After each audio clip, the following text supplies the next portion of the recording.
ವಿದ್ಯಾರ್ಥಿಗಳೇ, ಏನು ಭಾರತದ ಮಣ್ಣುಗಳ ಬಗ್ಗೆ ಕಳೆದ ತರಗತಿಯಲ್ಲಿ ತಿಳ್ಕೊಂಡಿದ್ವಿ. ಆ ಸಂದರ್ಭದಲ್ಲಿ ಬರೀ ಕಪ್ಪು ಮಣ್ಣಿನ ಬಗ್ಗೆ ಮತ್ತೆ ಮೆಕ್ಕಲು ಮಣ್ಣಿನ ಬಗ್ಗೆ ತಿಳ್ಕೊಂಡಿದ್ವಿ. ಇವತ್ತು ಅದೇ ಸಮಾಜ ವಿಜ್ಞಾನದ ಭೂಗೋಳ ವಿಭಾಗದಲ್ಲಿ 4ನೇ ಅಧ್ಯಾಯವಾಗಿರ್ತಕ್ಕಂಥ ಭಾರತದ ಮಣ್ಣುಗಳು, ಇದರಲ್ಲಿ ಇವತ್ತು ಕೆಂಪು ಮಣ್ಣಿನ ಬಗ್ಗೆ ತಿಳ್ಕೊಳ್ಳೋಣ. ಯಾವುದ್ರ ಬಗ್ಗೆ? ಕೆಂಪು ಮಣ್ಣಿನ ಬಗ್ಗೆ.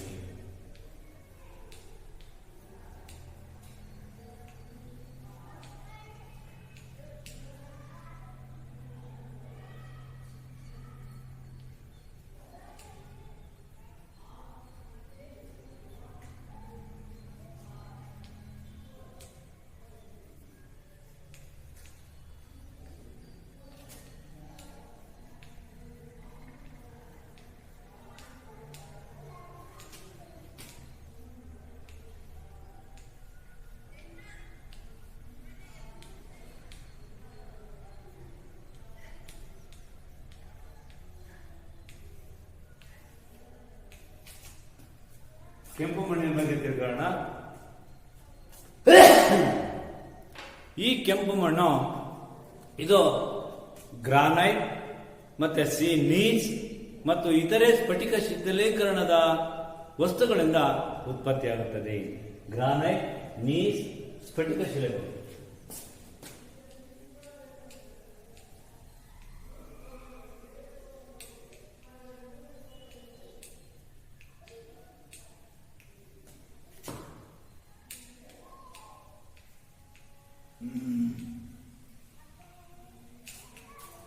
ಗ್ರಾನೈಟ್, ನೀಸ್, ಇತರ ಸ್ಫಟಿಕ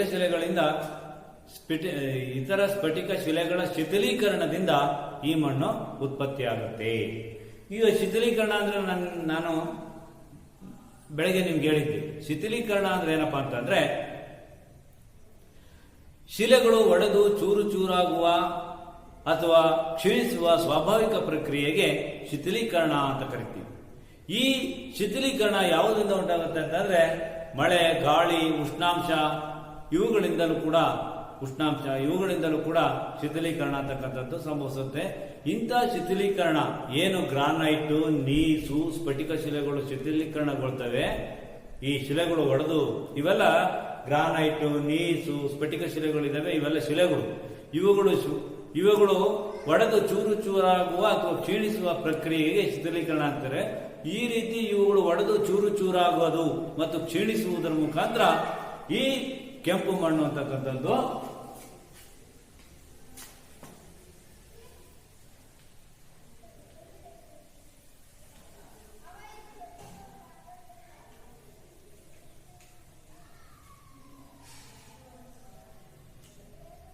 ಇವುಗಳ ಶಿಥಿಲೀಕರಣದಿಂದ ಕೆಂಪು ಮಣ್ಣು ಅಂತಕ್ಕಂಥದ್ದು ಉತ್ಪತ್ತಿಯಾಗುತ್ತೆ.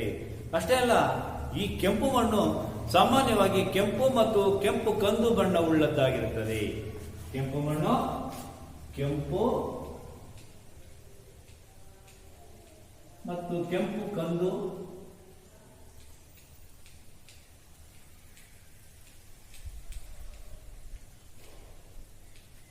ಬಣ್ಣವುಳ್ಳದ್ದಾಗಿರುತ್ತದೆ.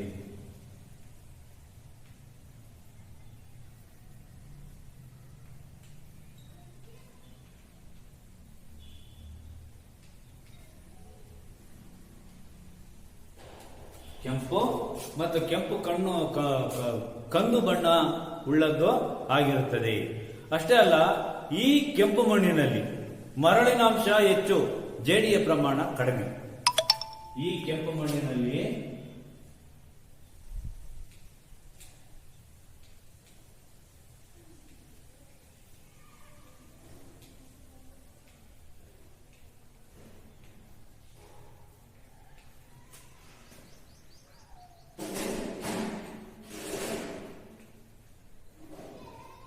ಮರಳಿನ ಅಂಶ ಹೆಚ್ಚು ಮತ್ತೆ ಜೇಡಿಯ ಪ್ರಮಾಣ ಕಡಿಮೆ.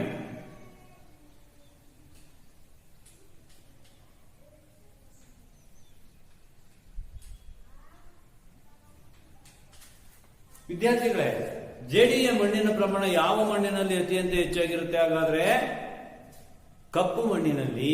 ಕರೆಕ್ಟ್, ಕಪ್ಪು ಮಣ್ಣಿನಲ್ಲಿ. ಹಾಗಾಗಿ ಈ ಕೆಂಪು ಮಣ್ಣಿನಲ್ಲಿ ಮರಳಿನಾಂಶ ಹೆಚ್ಚಾಗಿರುತ್ತೆ, ಜೇಡಿಯ ಪ್ರಮಾಣ ಅಂತಕ್ಕಂಥದ್ದು ಕಡಿಮೆ ಇರುತ್ತೆ. ಹೀಗಾಗಿ ಈ ಮಣ್ಣಿಗೆ ತೇವಾಂಶ ಸಂಗ್ರಹದ ಸಾಮರ್ಥ್ಯ ಕಡಿಮೆ. ಯಾವಾಗ ಮರಳಿನಾಂಶ ಹೆಚ್ಚಾಗಿರುತ್ತೆ, ಜೇಡಿಯ ಪ್ರಮಾಣ ಕಡಿಮೆ ಇರುತ್ತೆ, ಆವಾಗ ನೀರನ್ನ ಅಥವಾ ತೇವಾಂಶವನ್ನ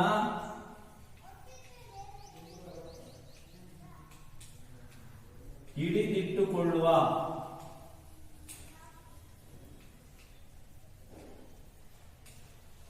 ಸಾಮರ್ಥ್ಯ ಕಡಿಮೆ ಇರುತ್ತೆ. ಹಾಗಾಗಿ ಈ ಕೆಂಪು ಮಣ್ಣಿನಲ್ಲಿ ಅತ್ಯಂತ ಹೆಚ್ಚು ಕಾಲ ತೇವಾಂಶ ಅಂತಕ್ಕಂಥದ್ದು ಇರೋದಿಲ್ಲ. ಈಗ ನಾನು ಹಿಂದಿನ ತರಗತಿಯಲ್ಲಿ ಹೇಳಿದಂಗೆ ಕಪ್ಪು ಮಣ್ಣಿನಲ್ಲಿ ಸುಮಾರು 15 ದಿವಸ 20 ದಿವಸ ಆದರೂ ತೇವಾಂಶ ಹೋಗಲ್ಲ. ಅದೇ ಈ ಕೆಂಪು ಮಣ್ಣಿನಲ್ಲಿ 2 ಅಥವಾ 3 ಅಥವಾ 4 ದಿನದೊಳಗಾಗಿನೇ ಆ ಮಣ್ಣೆಲ್ಲ ಒಣಗಿ ಹೋಗುತ್ತೆ, ತೇವಾಂಶ ಇಲ್ದಂಗೆ ಆಗುತ್ತೆ ಅದರಲ್ಲಿ. ಹೀಗಾಗಿ ತೇವಾಂಶ ಸಾಮರ್ಥ್ಯ ಅಂತಕ್ಕಂಥದ್ದು ಇದರಲ್ಲಿ ಕಡಿಮೆ ಇರುತ್ತೆ. ಹೀಗಾಗಿ ಈ ವಿಧದ ಮಣ್ಣು ಎಷ್ಟು ವಿಸ್ತೀರ್ಣ ಪ್ರದೇಶದಲ್ಲಿ ಹಬ್ಬಿದೆ, ಹರಡಿಕೊಂಡಿದೆ ಅಂತಂದ್ರೆ 5.2 ಲಕ್ಷ ಚದರ ಕಿಲೋಮೀಟರ್ ಕ್ಷೇತ್ರದಲ್ಲಿ 5.2 ಚದರ ಕಿಲೋಮೀಟರ್ 5.2 ಲಕ್ಷ ಚದರ ಕಿಲೋಮೀಟರ್ ವ್ಯಾಪ್ತಿಯಲ್ಲಿ ಇದು ಹಂಚಿಕೆಯಾಗಿದೆ, ಹರಡಿಕೊಂಡಿದೆ. ಹಾಗಾಗಿ ತಮಿಳುನಾಡಿನಲ್ಲಿ ಕೆಂಪು ಮಣ್ಣು ವಿಶಾಲವಾಗಿರ್ತಕ್ಕಂಥ ಪ್ರದೇಶದಲ್ಲಿ ಹರಡಿದೆ. ತಮಿಳುನಾಡಿನಲ್ಲಿ ಕೆಂಪು ಮಣ್ಣು ವಿಶಾಲವಾದ ಪ್ರದೇಶದಲ್ಲಿ ಹರಡಿದೆ.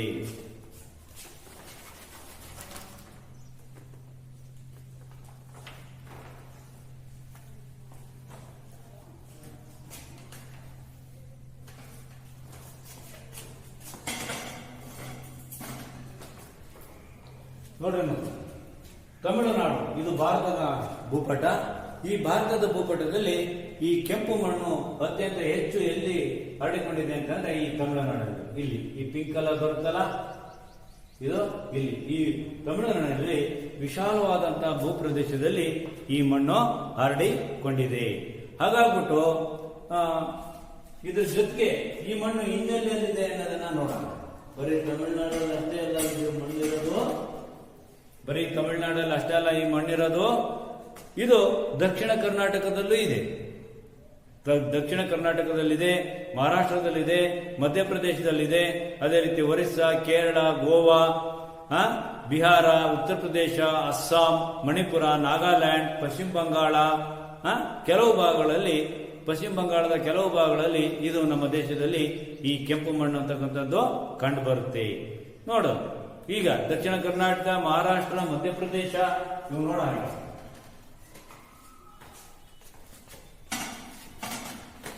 ನೋಡ್ರಿ, ದಕ್ಷಿಣ ಕರ್ನಾಟಕ ಅಂದ್ರೆ ದಕ್ಷಿಣದ ಉತ್ತರ ಕರ್ನಾಟಕ ಅಂತಂದ್ರೆ ಹಾವೇರಿ, ಹಾನಗಲ್ಲು, ಧಾರವಾಡ, ಹುಬ್ಳಿ ಇವೆಲ್ಲ ಬರ್ತವೆ. ದಕ್ಷಿಣ ಕರ್ನಾಟಕ ಅಂತಂದ್ರೆ ದಾವಣಗೆರೆ, ತುಮಕೂರು, ಆಮೇಲೆ ಇದು ಸಿರ್ಸಿ, ಇದು ಇವೆಲ್ಲ ಬರ್ತವೆ. ಬೆಂಗಳೂರು, ಆಮೇಲೆ ಹಾಸನ, ಮೈಸೂರು ಇವೆಲ್ಲ ಬರ್ತವೆ. ಇಲ್ಲೆಲ್ಲ ಕೆಂಪು ಮಣ್ಣು ಇದೆ. ಅದೇ ರೀತಿ ಇನ್ನೆಲ್ಲಿ ಅಂತಂದ್ರೆ ಕರ್ನಾಟಕದ ದಕ್ಷಿಣ ಭಾಗ, ಮಹಾರಾಷ್ಟ್ರ. ನೋಡಿ ಇಲ್ಲಿ ಈ ನೇರಳೆ ಕಲರ್ ಇದೆಯಲ್ಲ, ಇಲ್ಲಿ ಮಹಾರಾಷ್ಟ್ರ. ಅದೇ ರೀತಿ ಮಧ್ಯಪ್ರದೇಶ ಅಂತಂದ್ರೆ ಇಲ್ಲಿ ಈ ಪಾಚಿ ಕಲರ್ ಇದೆಯಲ್ಲ, ಇಲ್ಲಿ. ಅದೇ ರೀತಿ ಇನ್ನೆಲ್ಲಿ ಅಂದ್ರೆ ಕೇರಳ, ಗೋವಾ, ಬಿಹಾರ. ನೋಡ್ರಿ, ಕೇರಳ ಇಲ್ಲಿ ಹಸಿರು ಕಲರ್, ಗೋವಾ ಇಲ್ಲೈತಿ, ಬಿಹಾರ ಇಲ್ಲಿ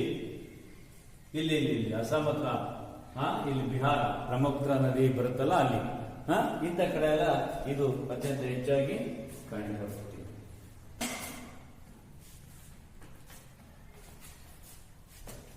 ತಮಿಳುನಾಡಿನ ವಿಶಾಲ ಪ್ರದೇಶದಲ್ಲಿ ಇದು ಜಾಸ್ತಿ. ತಮಿಳುನಾಡು, ಕರ್ನಾಟಕದ ದಕ್ಷಿಣ,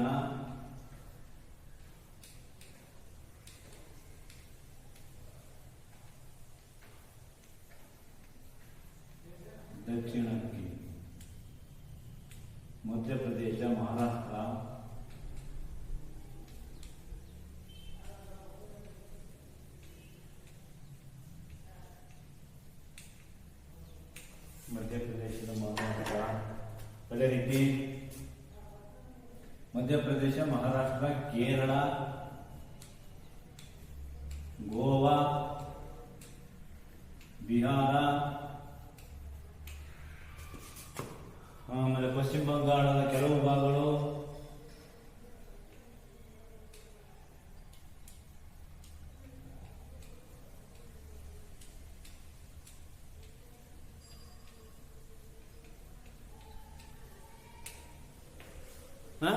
ಇಲ್ಲೆಲ್ಲ ಅಸ್ಸಾಂ, ಉತ್ತರ ಪ್ರದೇಶ, ಮಣಿಪುರ ಇಲ್ಲೆಲ್ಲ ಈ ಮಣ್ಣು ಹೆಚ್ಚಾಗಿ, ನಾಗಾಲ್ಯಾಂಡ್ಗಳಲ್ಲೆಲ್ಲ ಹೆಚ್ಚಾಗಿ ಕಂಡು ಬರುತ್ತೆ. ಇದಾದ್ಮೇಲೆ ಕೆಂಪು ಮಣ್ಣು ರಾಗಿ ಬೆಳೆಯಲಿಕ್ಕೆ ತುಂಬಾ ಉಪಯುಕ್ತವಾದದ್ದು. ಕೆಂಪು ಮಣ್ಣು ರಾಗಿ ಬೆಳೆಯಲಿಕ್ಕೆ ಉಪಯುಕ್ತವಾಗಿದೆ.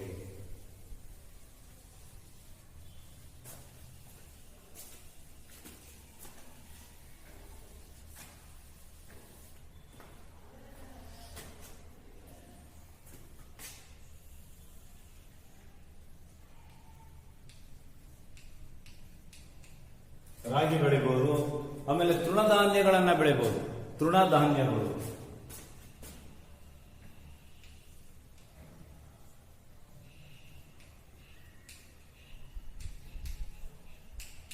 ರಾಗಿ ಬೆಳೆಯಲಿಕ್ಕೆ, ತೃಣಧಾನ್ಯಗಳನ್ನ ಬೆಳೆಯಲಿಕ್ಕೆ, ಅದೇ ರೀತಿ ಶೇಂಗಾ, ತಂಬಾಕು, ಆಮೇಲೆ ಆಲೂಗೆಡ್ಡೆ,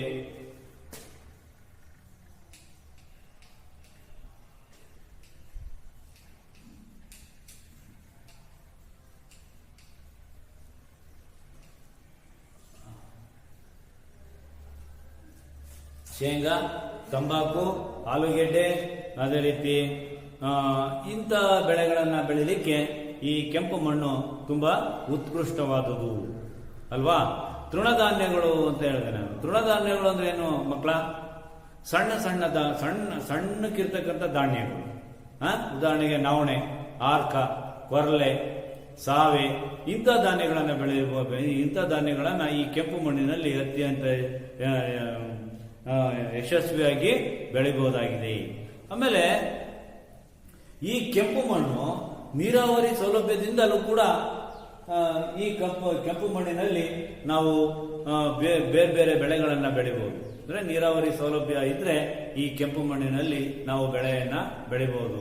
ಯಾಕಪ್ಪ ಅಂತಂದ್ರೆ ಕಪ್ಪು ಮಣ್ಣಿನಲ್ಲಿ ಹೆಚ್ಚು ಕಾಲ ತೇವಾಂಶ ಇರುತ್ತೆ. ಕೆಂಪು ಮಣ್ಣಿನಲ್ಲಿ ಏನಾಗುತ್ತೆ, 3 ದಿನ 4 ದಿನದೊಳಗಾಗಿ ಎಲ್ಲ ಒಣಗೋಗುತ್ತೆ. ಅದಕ್ಕೋಸ್ಕರ ನೀರಾವರಿ ಅತ್ಯಂತ ಅವಶ್ಯಕ ಕೆಂಪು ಮಣ್ಣಿನಲ್ಲಿ ಬೆಳೆಯನ್ನ ಬೆಳೆಯಲಿಕ್ಕೆ.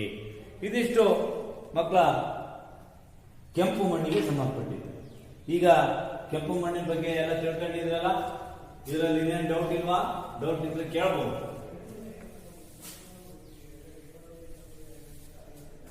ಇದಾದ್ಮೇಲೆ ಆಯ್ತು, ನಿಮ್ಗೇನು ಡೌಟ್ ಇಲ್ಲ ಅಂತ ಅನ್ಕೊಂಡಿದ್ದೀನಿ.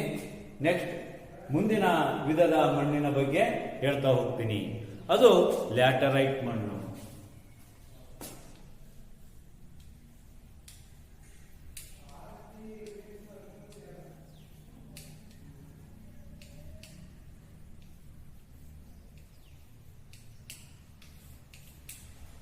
ಲ್ಯಾಟರೈಟ್ ಮಣ್ಣು. ಈ ಲ್ಯಾಟರೈಟ್ ಮಣ್ಣು ಅಧಿಕ ಉಷ್ಣಾಂಶ ಮತ್ತು ಅಧಿಕ ಮಳೆ ಬೀಳುವ ಉಷ್ಣವಲಯದ ಭಾಗಗಳಲ್ಲಿ ಕಂಡುಬರುತ್ತೆ. ಅಧಿಕ ಉಷ್ಣಾಂಶ, ಅಧಿಕ ಮಳೆ ಬೀಳುತ್ತೆ.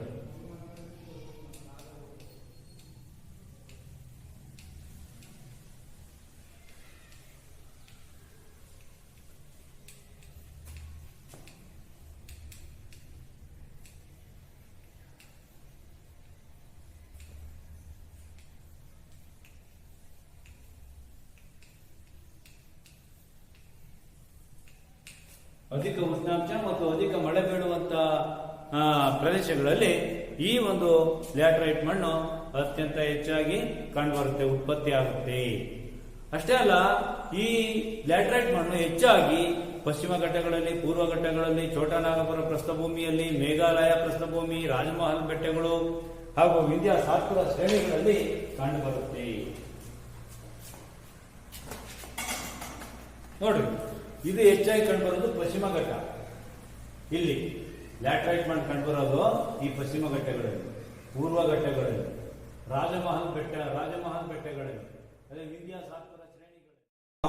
ಸುಮಾರು 2.48 ಲಕ್ಷ ಚದರ ಕಿಲೋಮೀಟರ್ 2.48 ಲಕ್ಷ ಚದರ ಕಿಲೋಮೀಟರ್ ಪ್ರದೇಶವನ್ನ ಆವರಿಸಿಕೊಂಡಿದೆ. ಅಂದ್ರೆ ಅಷ್ಟು ಪ್ರದೇಶದಲ್ಲಿ ಈ ಒಂದು ಲ್ಯಾಟರೈಟ್ ಮಣ್ಣು ಅಂತಕ್ಕಂಥದ್ದು ನಮ್ಮ ಭಾರತದಲ್ಲಿ ಕಾಣುತ್ತೆ ಭೂಮಿ ಮೇಲೆ. ಅಷ್ಟೇ ಅಲ್ಲ, ಅದರ ಜೊತೆಗೆ ಇದು ಜಲವಿಲೀಕರಣಕ್ಕೊಳಪಡುವುದರಿಂದ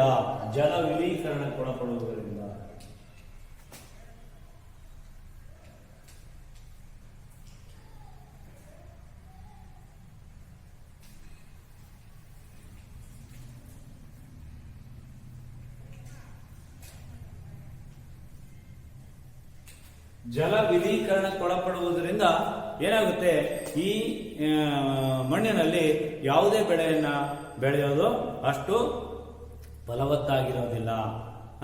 ಹಾಗೋದ್ರಿಂದ ಈ ಮಣ್ಣಿನಲ್ಲಿ ನಾವು ಬೆಳೆ ಬೆಳೆಯಕ್ಕಾಗಲ್ಲ. ಯಾವುದೇ ಬೆಳೆ ಬೆಳೆಯೋಕ್ಕೂ ಇದು ಉಪಯುಕ್ತಕಾರಿ ಆಗಿಲ್ಲ. ಜಲ ವಿಲೀಕರಣ ಅಂದ್ರೆ ಏನು ಮಕ್ಕಳ? ಹೇಳಿ ನೋಡೋಣ. ಕರೆಕ್ಟ್, ನಿಮಗೆ ಗೊತ್ತಿಲ್ಲ. ಜಲ ವಿಲೀಕರಣ ಅಂತಂದ್ರೆ ಜೌಗು ಪ್ರದೇಶದಲ್ಲಿ ಕಂಡು ಬರ್ತಕ್ಕಂಥ ಭೂಮಿ, ಈ ಕರ್ಲು ಭೂಮಿಯಲ್ಲಿ ನೀರು ಬಿದ್ರೆ ಹಿಂಗುತ್ತಾ? ಹಿಂಗೋದಿಲ್ಲ. ಅದೇ ರೀತಿ ಇದು ಕೂಡ ಜೌಗು ಭೂಮಿಯಲ್ಲಿ ಕಂಡು ಬಂದಂತ ಮಣ್ಣು ಆಗಿರುತ್ತೆ ಲ್ಯಾಟರೈಟ್ ಮಣ್ಣು. ಈ ಲ್ಯಾಟರೈಟ್ ಮಣ್ಣು ಜೌಗು ಭೂಮಿಯಲ್ಲಿ ಏನು ಜೌಗು ಮಣ್ಣಿರುತ್ತೆ ಆ ಒಂದು ಮಣ್ಣಿನ ಇದಕ್ಕೆ ಸೇರುತ್ತೆ. ಅಂತ ಒಂದು ಮಣ್ಣಿಗೆ ಬರತಕ್ಕಂಥದ್ದಾಗಿರೋದ್ರಿಂದ ಜಲ ವಿಲೀಕರಣಕ್ಕೊಳಪಡುವುದರಿಂದ ನೀರು ಹೀರೋದಿಲ್ಲ.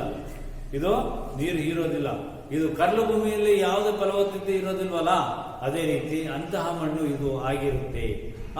ಆದ್ರಿಂದ ಇಲ್ಲಿ ಕೃಷಿ ಮಾಡೋದಕ್ಕೆ ಬರೋದಿಲ್ಲ, ಕೃಷಿಗೆ ಯೋಗ್ಯ ಆಗಿರೋಲ್ಲ ಈ ಮಣ್ಣು.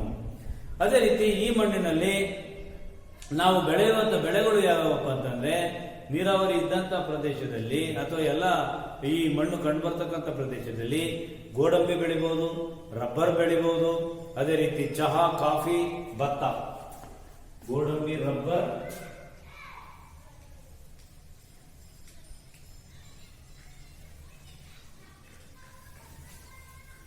ಚಹಾ, ಕಾಫಿ, ಭತ್ತ, ಇವುಗಳನ್ನು ನಾವು ಬೆಳೆಯಲಿಕ್ಕೆ ಸಾಧ್ಯತೆ ಇದೆ ಈ ಲ್ಯಾಟರೈಟ್ ಮಣ್ಣಿನಲ್ಲಿ. ಹಾಗಾದ್ರೆ ಇದುವರೆಗೂ ನಾನು ಏನ್ ಹೇಳಿದೆ, ಇದೆಲ್ಲ ಲ್ಯಾಟರೈಟ್ ಮಣ್ಣಿಗೆ ಸಂಬಂಧಪಟ್ಟಿದ್ದು.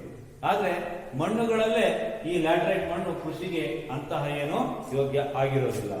ಇದಾದ್ಮೇಲೆ ಮಕ್ಕಳ ನೆಕ್ಸ್ಟ್ ಮರುಭೂಮಿ ಮಣ್ಣು.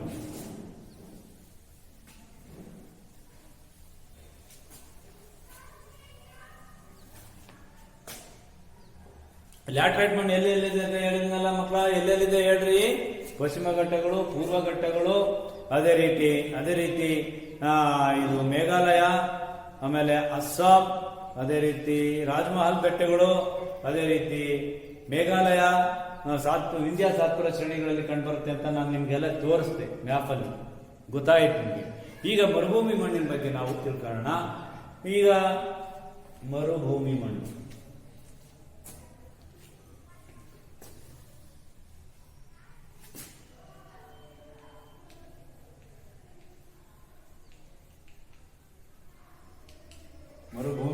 ಮಣ್ಣು ಈ ಮರುಭೂಮಿ ಮಣ್ಣು ಮರುಭೂಮಿ ಮತ್ತು ಅರೆ ಮರುಭೂಮಿಗಳು ಎಲ್ಲೆಲ್ಲಿದ್ದಾವೆ ಆ ಭಾಗಗಳಲ್ಲಿ ಈ ಮಣ್ಣು ಉತ್ಪತ್ತಿ ಆಗುತ್ತೆ. ಈಗ ನಮ್ಮ ದೇಶದಲ್ಲಿ ಮರುಭೂಮಿ ಎಲ್ಲಿದೆ ಮಕ್ಕಳೇ? ನಮ್ಮ ದೇಶದಲ್ಲಿ ಮರುಭೂಮಿ ಎಲ್ಲಿದೆ ಹೇಳಿ ನೋಡೋಣ. ಮ್ಯಾಪ್ ಅಂತ ತೋರಿಸ್ತೀನಿ. ವೆರಿ ಗುಡ್, ಹೇಳಿ ಕರೆಕ್ಟು. ನೋಡಿ, ಈ ರಾಜಸ್ಥಾನ ಇದೆಯಲ್ಲ, ರಾಜಸ್ಥಾನದ ಪಶ್ಚಿಮ ದಿಕ್ಕಿನಲ್ಲಿ ಮರುಭೂಮಿ ಅಂತಕ್ಕಂಥದ್ದು ಕಂಡುಬರುತ್ತೆ. ರಾಜಸ್ಥಾನದ ಪಶ್ಚಿಮ ದಿಕ್ಕಿನಲ್ಲಿ ಮರುಭೂಮಿ ಅಂತಕ್ಕಂಥದ್ದು ಕಂಡುಬರುತ್ತೆ. ಇಂಥ ಮರುಭೂಮಿ, ಅರೆ ಮರುಭೂಮಿಗಳು ಎಲ್ಲೆಲ್ಲಿದ್ದಾವೋ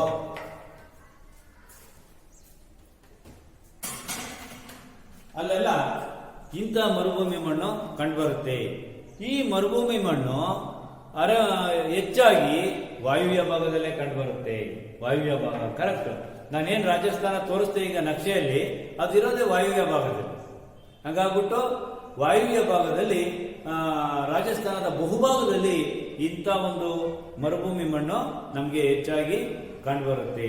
ಅಷ್ಟೇ ಅಲ್ಲ, ದಕ್ಷಿಣ ಹರಿಯಾಣ, ಪಂಜಾಬ್, ಗುಜರಾತ್,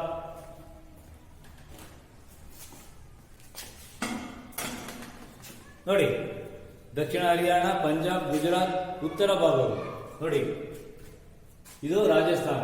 ಇದು ಪೂರ್ತಿ ಇದು ಏನು ನಾನು ತೋರಿಸ್ತಾ ಇದ್ದೀನಿ ಕೈಯ ಕೋಲಲ್ಲಿ, ಸ್ಟಿಕ್ಕಲ್ಲಿ, ಇದು ರಾಜಸ್ಥಾನ. ದಕ್ಷಿಣ ಹರಿಯಾಣ ದಕ್ಷಿಣ ಭಾಗ ಅಂದರೆ ರಾಜಸ್ಥಾನಕ್ಕೆ ಹೊಂದ್ಕೊಂಡಿರ್ತಕ್ಕಂಥ ಭಾಗ. ಅದೇ ರೀತಿ ಪಂಜಾಬ್, ಹರಿಯಾಣ, ಪಂಜಾಬ್, ರಾಜಸ್ಥಾನ. ಅದೇ ರೀತಿ ಉತ್ತರದ ಭಾಗಗಳು ಅಂದರೆ ಈ ಭಾಗಗಳು, ಜಮ್ಮು ಕಾಶ್ಮೀರ ಮುಂತಾದ ಭಾಗಗಳಲ್ಲೆಲ್ಲ ಇಂಥ ಮರುಭೂಮಿ ಮಣ್ಣು ಅತ್ಯಂತ ಹೆಚ್ಚಾಗಿ ಹರಡಿದೆ.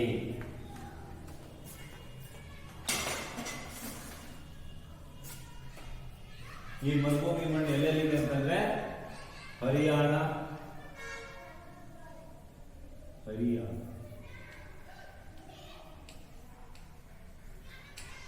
ಪಂಜಾಬ್, ಅದೇ ರೀತಿ ಹರಿಯಾಣದ ದಕ್ಷಿಣ ಭಾಗ,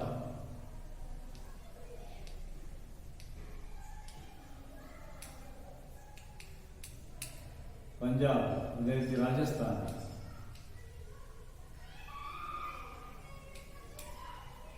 ಭಾರತದ ಉತ್ತರ ಭಾಗ.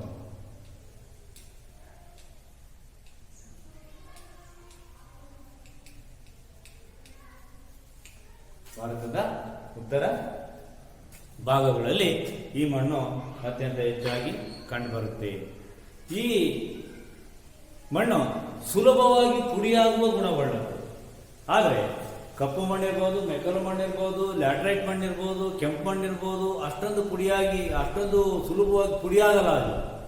ಈ ಮಣ್ಣು ನಾವು ಕೈಯಾಗಿ ಹಾಕೊಂಡು ಉಜ್ಜಿ ಸಾಕು ತಕ್ಷಣ ಪುಡಿಯಾಗ್ತಕ್ಕಂಥ ಒಂದು ಗುಣವನ್ನ ಹೊಂದಿದೆ. ಇದರಲ್ಲಿ ಉಪ್ಪಿನ ಅಂಶ ಹೆಚ್ಚಿರುತ್ತೆ. ಪುಡಿಯಾಗುವ ಗುಣವುಳ್ಳದ್ದು, ಉಪ್ಪಿನ ಅಂಶ ಹೆಚ್ಚು. ಸುಲಭವಾಗಿ ಪುಡಿಯಾಗುವ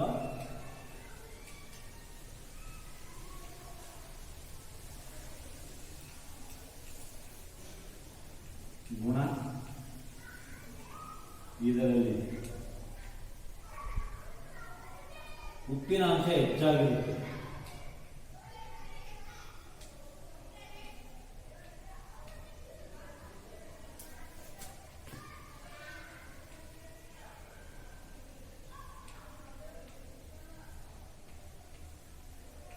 ಉಪ್ಪಿನಾಂಶ ಹೆಚ್ಚಾಗಿರುತ್ತದೆ. ಅದೇ ರೀತಿ ಮಕ್ಕಳ ತೇವಾಂಶ ಮತ್ತು ಸಸ್ಯಾಂಶಗಳು ಈ ಮಣ್ಣಿನಲ್ಲಿ ತುಂಬಾ ಕಡಿಮೆ. ತೇವಾಂಶ ಮತ್ತು ಸಸ್ಯಾಂಶಗಳು ಈ ಮಣ್ಣಿನಲ್ಲಿ ಕಡಿಮೆ. ಯಾಕಪ್ಪ ಅಂತಂದ್ರೆ ಇದರಲ್ಲಿ ಮರಳಿನ ಪ್ರಮಾಣ ಹೆಚ್ಚಾಗಿರುತ್ತೆ. ಎಲ್ಲೆಲ್ಲಿ ಮಣ್ಣಿನ ಕಣಗಳು ಒತ್ತೊತ್ತಾಗಿರ್ತವೋ ಅಲ್ಲಿ ತೇವಾಂಶ ಜಾಸ್ತಿ ಇರುತ್ತೆ. ಇಲ್ಲಿ ಮರಳಿನ ಕಣಗಳು ಒತ್ತೊತ್ತಾಗಿರಲ್ಲ, ವಿರಳವಾಗಿರ್ತವೆ, ದೂರ ಇರ್ತವೆ, ದಪ್ಪ ಇರ್ತವೆ. ಹಂಗಾಗ್ಬಿಟ್ಟು ಈ ಮಣ್ಣಿನಲ್ಲಿ ಮರಳಿನ ಕಣ ಹೆಚ್ಚಾಗಿರೋದ್ರಿಂದ ಇದರಲ್ಲಿ ತೇವಾಂಶ ಮತ್ತೆ ಸಸ್ಯಾಂಶ ಅಂತಕ್ಕಂಥದ್ದು ತುಂಬಾ ಕಡಿಮೆ. ಈ ಮರುಭೂಮಿಯಲ್ಲಿ ಎಲ್ಲ ಕಡೆ ಬೆಳೆಯನ್ನು ಬೆಳೆಯಲಿಕ್ಕೆ ಸಾಧ್ಯ ಇಲ್ಲ. ಅದಕ್ಕೋಸ್ಕರ ಯಾಕೆ ಎಲ್ಲ ಕಡೆ ಮರುಭೂಮಿಯಲ್ಲಿ ಬೆಳೆ ಬೆಳೆಯಕ್ಕೆ ಸಾಧ್ಯ ಇಲ್ಲ ಅಂದ್ರೆ ನೀರಿಲ್ಲ, ಮಣ್ಣಿನ ಗುಣನೂ ಕೂಡ ಈ ರೀತಿ ಇದೆ. ಅದರ ಜೊತೆಗೆ ವಿವಿಧ ಬೆಳೆಗೆ ಇದು ಉಪಯುಕ್ತ ಅಲ್ಲ. ಎಲ್ಲಾ ರೀತಿಯ ಬೆಳೆಯನ್ನು ಇಲ್ಲಿ ಬೆಳೆಯಕ್ಕೆ ಬರೋದಿಲ್ಲ. ಎಲ್ಲಿ ನೀರಾವರಿ ಸೌಲಭ್ಯ ಇರುತ್ತೋ, ಏನು ಮರುಭೂಮಿಯಲ್ಲಿ ಅಂದ್ರೆ ಒಯಸಿಸ್ ಅಂತಂದೇಳಿ ಕರಿತೀವಿ, ಆ ಒಯಸಿಸ್ ನೀರಿನ ಬುಗ್ಗೆಗಳು ಎಲ್ಲಿ ಇರ್ತವೋ ಅಲ್ಲಿ ಮಾತ್ರ ಕೆಲವು ಬೆಳೆಗಳನ್ನ ಅಂದ್ರೆ ಉತ್ತುತ್ತಿ, ಖರ್ಜೂರ ಮುಂತಾದ ಬೆಳೆಗಳನ್ನ ಅಲ್ಲಿ ನಾವು ಬೆಳೆಯಲಿಕ್ಕೆ ಸಾಧ್ಯ ಇದೆ ಮರುಭೂಮಿಯಲ್ಲಿ. ಇನ್ನು ಬೇರೆ ಕಡೆ ಬೆಳೆಯಲಿಕ್ಕೆ ಸಾಧ್ಯ ಇಲ್ಲ. ಇಲ್ಲೆಲ್ಲ ಮಳೆ ಕಡಿಮೆ, ಬಿಸಿಲು ಜಾಸ್ತಿ. ಅದಕ್ಕೋಸ್ಕರ ಇನ್ನು ಸುಮಾರು ಇಂಥ ಮರುಭೂಮಿ ಮಣ್ಣು 1.42 ಲಕ್ಷ ಚದುರ ಕಿಲೋಮೀಟರ್ ವ್ಯಾಪ್ತಿಯಲ್ಲಿ ಕಂಡುಬರುತ್ತೆ. 1.4 ಲಕ್ಷ ಚದುರ ಕಿಲೋಮೀಟರ್ ವ್ಯಾಪ್ತಿಯಲ್ಲಿ 1.4 ಲಕ್ಷ ಚದುರ ಕಿಲೋಮೀಟರ್ ವ್ಯಾಪ್ತಿಯಲ್ಲಿ ಈ ಮಣ್ಣು ಅಂತಕ್ಕಂಥದ್ದು ಕಂಡುಬರುತ್ತೆ. ಇದಿಷ್ಟು ನಾನು ಇದುವರೆಗೂ ಕೂಡ ನಿಮಗೆ ಕಳೆದ ತರಗ ಅವಧಿಯಿಂದ ಸಾಕಷ್ಟು ಮಣ್ಣುಗಳ ಬಗ್ಗೆ ನಿಮಗೆ ತಿಳಿಸಿದ್ವಿ. ಇನ್ನು ಒಂದು ವಿಧಾನ ಇದೆ ಅಷ್ಟೇನೆ. ಈಗ ಮೆಕ್ಕಲು ಮಣ್ಣು ಹೇಳಿದೆ, ಕಪ್ಪು ಮಣ್ಣು ಹೇಳಿದೆ, ಕೆಂಪು ಮಣ್ಣು ಹೇಳಿದೆ, ಲ್ಯಾಟ್ರೈಟ್ ಮಣ್ಣು ಹೇಳಿದೆ, ಮರುಭೂಮಿ ಮಣ್ಣು ಹೇಳಿದೆ, ಇನ್ನು ಮುಂದೆ ಒಂದು ಇದೆ. ಅದನ್ನ ಮುಂದಿನ ತರಗತಿಯಲ್ಲಿ ತಿಳಿಸ್ತೀನಿ ಮಕ್ಕಳ. ಇದುವರೆಗೂ ಮಾಡಿದ ಪಾಠದ ಮೇಲೆ 2 ಹೋಮ್ವರ್ಕ್ ತಾಡು. ಬರ್ಕಟ್ಟು, ಕೆಂಪು ಮಣ್ಣು ಹೇಗೆ ಉತ್ಪತ್ತಿಯಾಗುತ್ತದೆ? ಕೆಂಪು ಮಣ್ಣು ಹೇಗೆ ಉತ್ಪತ್ತಿಯಾಗುತ್ತದೆ?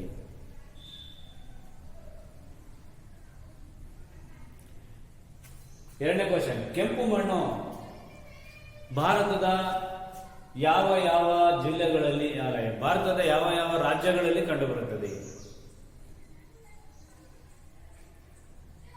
ಕೆಂಪು ಮಣ್ಣಿನಲ್ಲಿ ನೆಕ್ಸ್ಟ್ ಕ್ವಶನ್ ಬರ್ಕೊಂಡು, ಬೆಳೆಯುವ ಬೆಳೆಗಳಾವುವು?